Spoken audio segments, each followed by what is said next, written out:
alimentação anti-CAFA.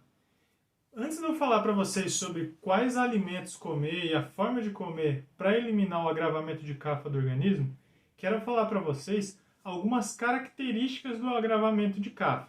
Se você sente cansaço, preguiça, sensação de peso no corpo, constipação, um sabor doce na boca, um excesso de salivação, alguma questão respiratória, como excesso de muco ou dificuldade de respirar, aquela sensação de peso logo após a refeição ou ao longo do dia, tem facilidade de reter líquidos, tem uma sensação de apego emocional, está lidando com a depressão ou alguma coisa que traga peso a nível emocional, uma dificuldade de trazer um direcionamento para a sua vida, ou de tomar algumas atitudes, ou rever alguns conceitos, ou mudar a sua forma de ver a vida, pode ser que você esteja com alguns sintomas de CAFA, tanto no aspecto fisiológico quanto mental e emocional. A alimentação que vai acumular o CAFA no organismo é uma alimentação que ela é super nutritiva e também uma alimentação onde as substâncias são CAFA, porque os doshas também estão nas substâncias,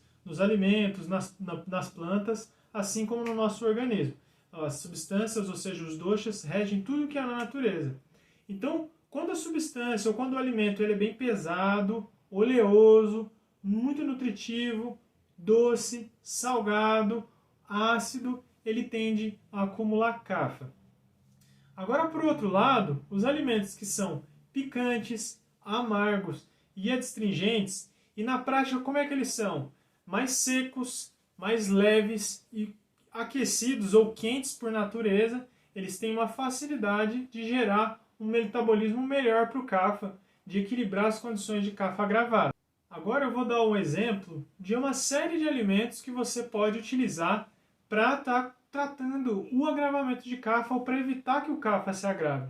As frutas que elas são mais secas, mais leves e mais fáceis de digerir, que não possuem muito açúcar, sobretudo aquelas frutas que também não estão muito maduras, como as maçãs, as peras, o damasco, cranberry, morango, eles são frutas que são melhores para o CAFA. Agora eu vou dar um exemplo de algumas castanhas e sementes que são melhores para o CAFA.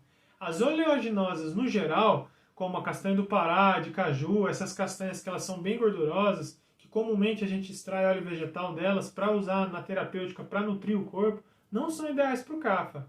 É comum que a gente tenha então uma dificuldade de utilizar grãos e sementes. Mas eu vou falar para vocês que as sementes pequenas, as sementes de alguns legumes e algumas flores e algumas castanhas menores, elas podem ser utilizadas. Um exemplo disso é a semente de girassol, o pepita de girassol, a semente de abóbora, a semente de quinoa, o painço. Existem alguns grãos que a gente pode até fazer uma farofinha ou um mix desses grãos, tostá-los e consumi-los, ok? Como você pode substituir os grãos como o arroz, o trigo, a aveia, que eles fazem parte da nossa alimentação, mas que eles tendem a gerar tecidos, a acumular CAFA. É melhor você substituí-lo pelo centeio, pelo painço, pela cevada, até pelo milho. É muito importante a gente saber que os alimentos eles têm um efeito na hora que a gente come, eles despertam um efeito energético em todo o nosso organismo e eles também têm um efeito pós-digestivo, ou seja, um efeito que ele vai atuar na formação dos tecidos corporais. Então é muito importante a gente conhecer qual é a constituição ou qual é o efeito do alimento no nosso organismo. O Ayurveda ele tem uma forma de nos ajudar a ver. Ele entrega um conteúdo técnico para a gente saiba o efeito que o alimento tem. Mas é muito importante a nossa autoobservação também. Você perceber qual alimento que ele vai te dar mais muco, qual alimento que ele facilita a sua digestão, qual alimento faz você reter líquido, ou qual alimento ele é um tônico para a sua digestão, um alimento que faz você se sentir leve. Então busca aí na sua memória um dia que você fez um detox, ou um dia que você fez uma alimentação num lugar, num retiro, num spa, ou até mesmo pegando uma receita na internet, ou aprendendo com um terapeuta como eu. Lembra um dia, ou algo que você comeu que você se sentiu bem. Então esse quadro dessa sensação de leveza, de bem-estar e de disposição é o quadro que o CAFA, quando está gravado, tem que buscar. Então é importante a gente se lembrar ou perceber e aprender quais são as formas que a gente se alimenta que tende a equilibrar o CAFA. No próximo vídeo eu vou passar para vocês algumas estratégias, algumas receitas, algumas composições que que a gente pode fazer ao longo do dia, tanto no café, almoço e jantar.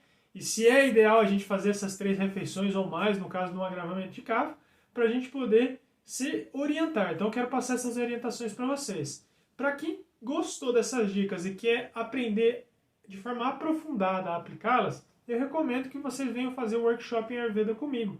É uma metodologia onde você aprende os recursos do Ayurveda, da naturologia, para aprender a se cuidar. Para você ter mais informações sobre isso, é só clicar no link aqui na descrição do vídeo. Até a próxima!